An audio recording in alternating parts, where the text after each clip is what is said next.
Hi, in this video, I'm going to show you how to change a violin string.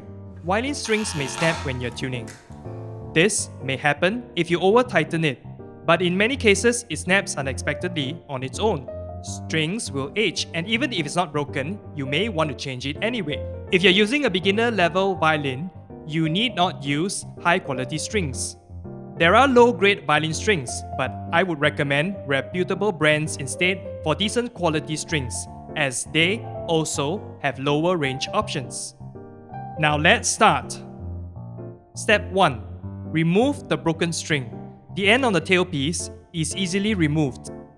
As for the other end at the peg, you can use a plier to pull it out. Step 2. Push the peg end of the new string through the hole. Rotate the peg towards the scroll for the string to come over the top. Step 3. You need to make an X to keep the string from slipping on the peg. Wind the string once on the side of the peg head and the next round on the opposite side.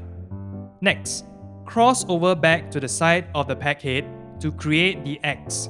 Keep winding the string neatly towards the peg head side until the cloth winding passes the nut. Make sure the winding is neat and doesn't cross over each other. Step 4.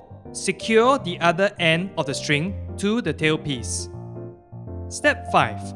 Check the bridge to ensure the string nestles into the groove. Step 6. Start to tune by bringing the string up to pitch. New violin strings tend to go out of tune easily, but it will be fine after you use it by playing on it for some time. Just continue to tune it until the pitch stabilizes. And there you have it, a newly installed string. I hope this video was helpful. Once you've tried this a few times, you will be more familiar with how it's done.